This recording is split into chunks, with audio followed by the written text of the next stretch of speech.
So quite often when we, lose our way in a setback, one of the ways you describe it is, and I see this all the time, as you do, as we all do, Yes. that people have lost their shout, I think you call it. It's Yes. like we need to get our shout back or turn up the volume on, Yes. on our lives. And Yes. yeah, don't you see that? There's Yeah. this kind of dullness Right. that people have. Most people, when we were kids, Yeah. there's a shout, right? Yeah. Parents always go, shh. Just coming in and out of the door, Yes. you're shouting. Yeah. And the parents never go into a kid's room and say, turn up the volume. Yeah. They go, shh, in the Yeah. classroom, shh. Because kids, there's a volume to life. But the more we get challenged and disappointed, disappointment is an amazing thing. The scriptures say,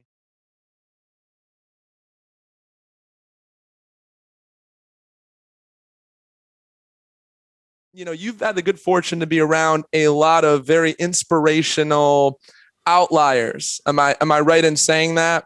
Yeah, good way of saying it. There's a couple in particular who I personally have an affinity for, right? Kanye West, who you said you spent a long run, and Robert Downey is another guy that actually personally I just have a lot of respect for. He's big in the recovery world. I got 15 years in recovery. So these two individuals, can you start with Kanye? What is something that you took away about this man's brilliance and how he operates that's unique for him? Can you state that? Yeah, so the thing that's nice about my life, you meet a lot of people. I've been 75 countries of the world. Whether it's a person at 7-Eleven or it's Quincy Jones or Steven Spielberg or Kanye West or Robert Downey, I learn a lot in conversations. So yes. The thing that when people say like, who do you work with as a life coach, that part I don't really get into, but let's talk about conversations or observations I've had with a Kanye or a Robert. So Kanye West, one of the things about him that I love, he has great instincts. I remember being in the studio when he was doing the song Stronger, and all he had was the beat. He just had the beat. And then I said to him, like, what are you going to put in there? And then he started like talking about whatever doesn't kill me makes me stronger, okay, which is a saying that's been around for a while. But then it was fun to just sit there and watch him as he would take from conversations that were happening in the studio, things that were on his mind. He liked many times to be watching like a movie or something on the screen that would certain images that would make him think. And it was beautiful to see him construct that one song Stronger, and also not just go with the images that came to his mind, but also with the conversations he was having with other creatives. Like, let's say a Pharrell would come in and say, hey, Ye, if I was you, I would consider doing this. Yeah. And they would collaborate. So that was a really cool thing that I love about Kanye still, is that he's brilliant in his own lane, but he's open to collaborate. That makes you a lot larger. I like that. One of the things why I always mention Kanye's name in high regard is because I feel like he puts out the message that it's okay for people to be uniquely who God created them to be. Yes. You know what? If you haven't noticed, society kind of tries to box us in. Am I right? Yes. And Kanye does such a good job of like, no, screw that. Be who you are. Fully express yourself, man. That's such a great message. Which is super cool. And you know this, like if you look at YouTube, you see like early times with Kanye West when he's in the studio with people. Yeah. Like before he blew up and he's like pitching Jay-Z an idea. He was still like full of energy, right? Yeah. He was still very out there. And I like this. And I love that statement of you've been born an original, don't die a copy, baby. That's right. Yeah. That's right. It's also like a quote I just put up the other day that said, the reward for conformity is that everyone likes you but yourself. Ooh, that's good. Super nice, good. Right? I'm close to a lot of creatives, but I'm close to you, and you're a creative. So that's the thing. Like, let me just tell you something. When COVID hit, I quarantined myself a lot because a lot of people look to me for stuff. Okay. And we have a big impact, as you know. But I wanted to talk to you and get together with you. So I went to your neighborhood, buddy, during quarantine, and I'll never forget, my sidekick, Joseph, said, "Why are you going again?" like, dude, I know like Miss Brazil that will ask me, like, "Can you meet me for lunch?" And I'm like, "No," but I went and saw you. Oh, that's incredible. That's funny, right? Thanks, man. That means so much. Yeah, and my point, let me finish my point. Yeah. You never know who's going to break out of the pack. Like, so right now, you're like in the Boston Marathon amongst 30,000 runners. Yeah. And we see your potential. And so I see that, but I also know that in about 1 or 2 miles, you're about to break out. That's just touched my soul, but man. it's real. Like I recognize brilliance. Thank you. And so that's one reason that I like dialoguing with you, because you got a very brilliant mind and you have a soul that wants to help people. Big time. Big time. Thank you. Thank you, Tim. You skipped ahead to question number 5. It was on my list. And I was like, what did you see in me that made you just be like, man, I want to know this guy? Well, I'll go deeper. The one step deeper is I feel that you have a legacy that a lot of people don't know of whatever your grandparents were, your parents, and now you. I feel like you're next, and that you need to take the standard higher. So that's one thing I see in you, is that there's a responsibility that you feel in your soul that I need to take the standard higher. Absolutely. And so, I was able to do that in my family. I'm the only second Storey of all my relatives that ever graduated from college. But I took the standard to 75 countries of the world to influence people, even like Barack Obama. And so to go from being raised in, born in Compton in a house, we had an apartment, 2-bedroom apartment, and with 7 people, for me to do that took everyththing like to a crazy level, but for my whole family. That's what I see in you, that you're a standard raiser.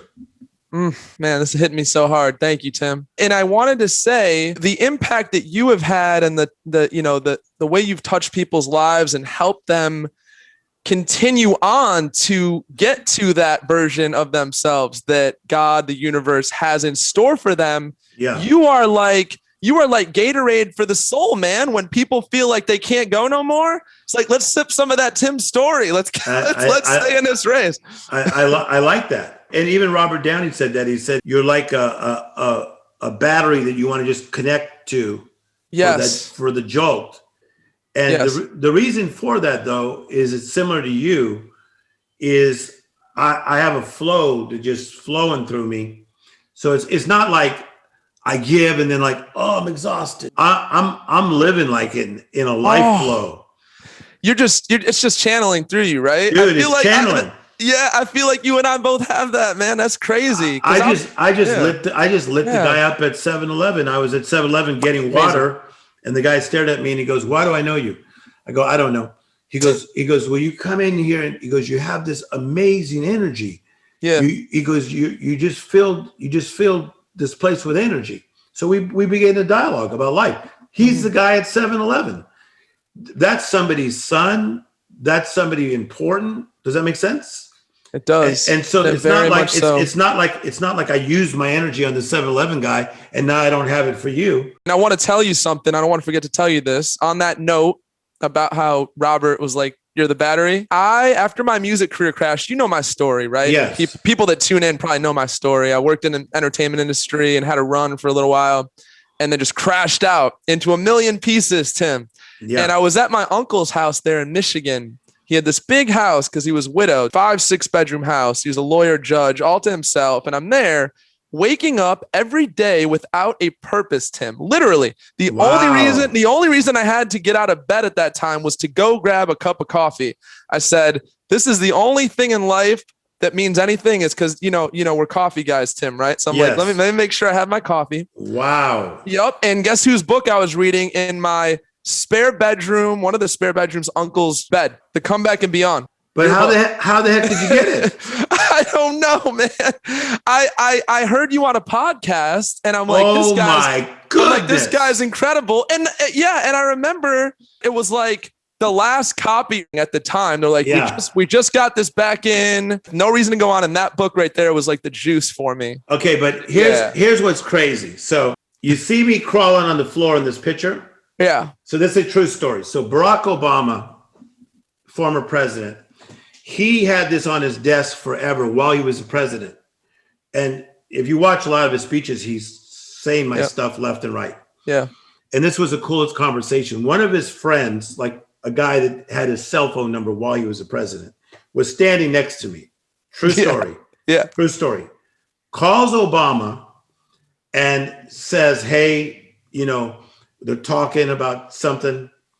And so he says, hey, you still got that guy's book on your desk, knowing that I'm standing right there. He's saying this on purpose. And he goes, true story. He goes, you mean the black guy who looks like me, who's crawling on the floor? He goes, yes.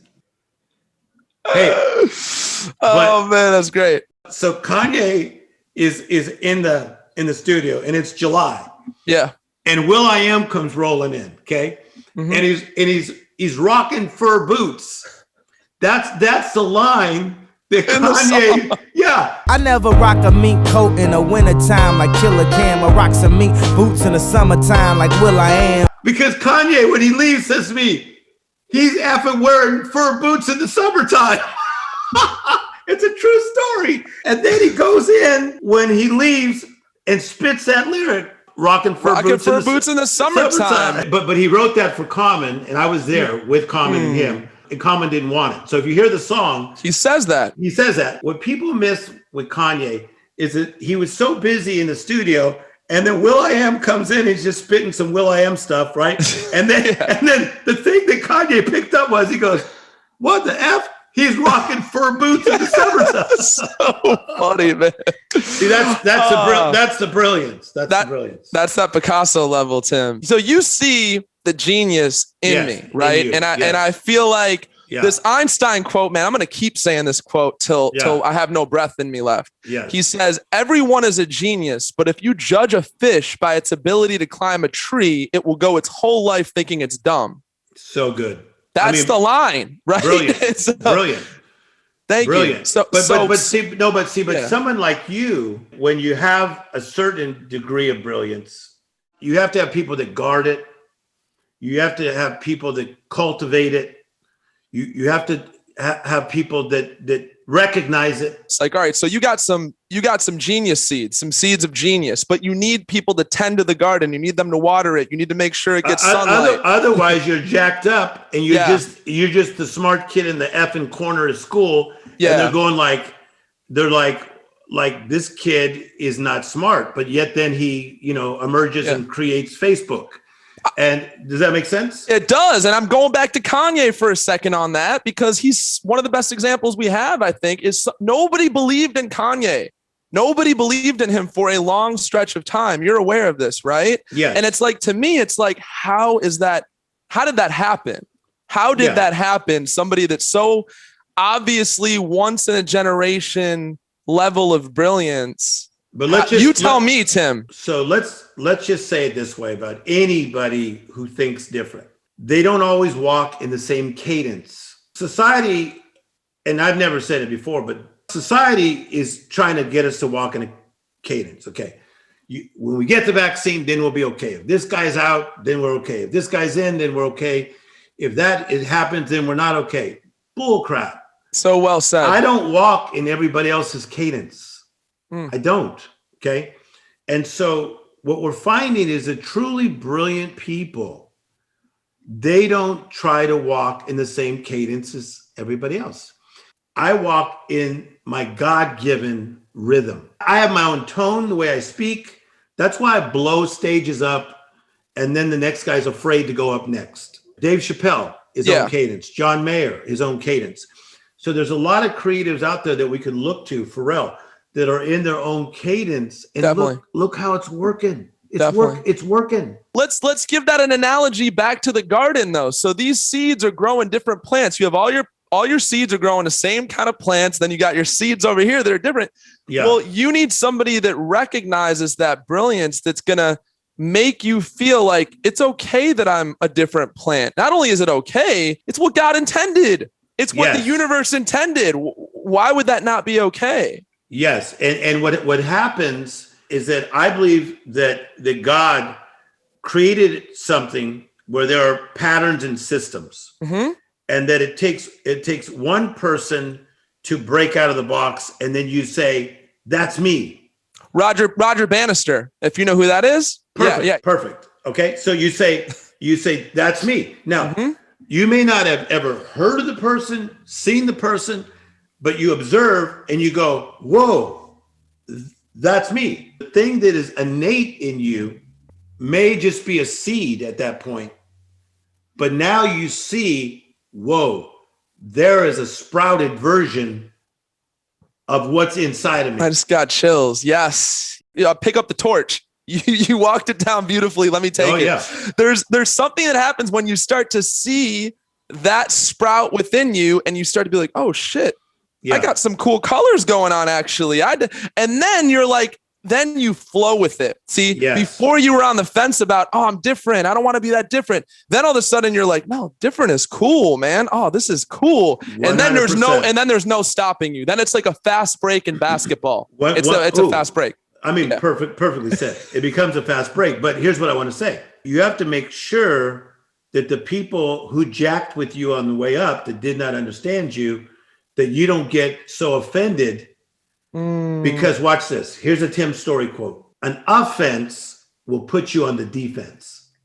Ooh.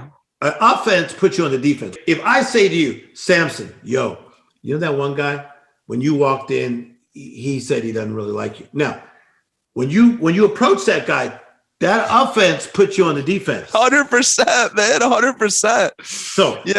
So you see that a lot of creatives have spent too much time being offended that people did not get them. The creatives that are watching, if you get offended by all the people that do not get how creative you are, you will spend too much time being defensive and not using your creativity in its purest form. I use my creativity in its purest form. I have people that don't like that I like all religions and I care about all types of people, and they want me to be a certain type. Dude, I'm not drinking your Kool-Aid. I'm doing what I'm supposed to do. So if I get somebody hating on Tim Storey, I don't trip on it. Again, I want people to get the key here, Tim. I stand in my truth, and I have a group of people who are very smart from all walks of life that go, you're on to something. Okay, wow. So I don't need everybody else's approval. I don't need everybody to go like this. That's a 10. You don't know.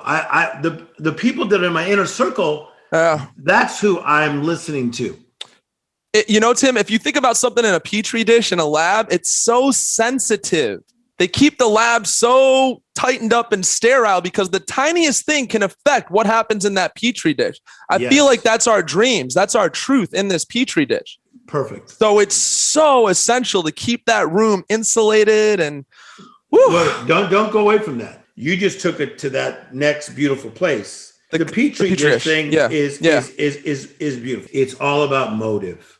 Like what are your motives? Okay. So there are different types of hearts. There is the greedy heart, the jealous heart, the envious heart, the good heart, the pure heart, the joyful heart, the faithful heart.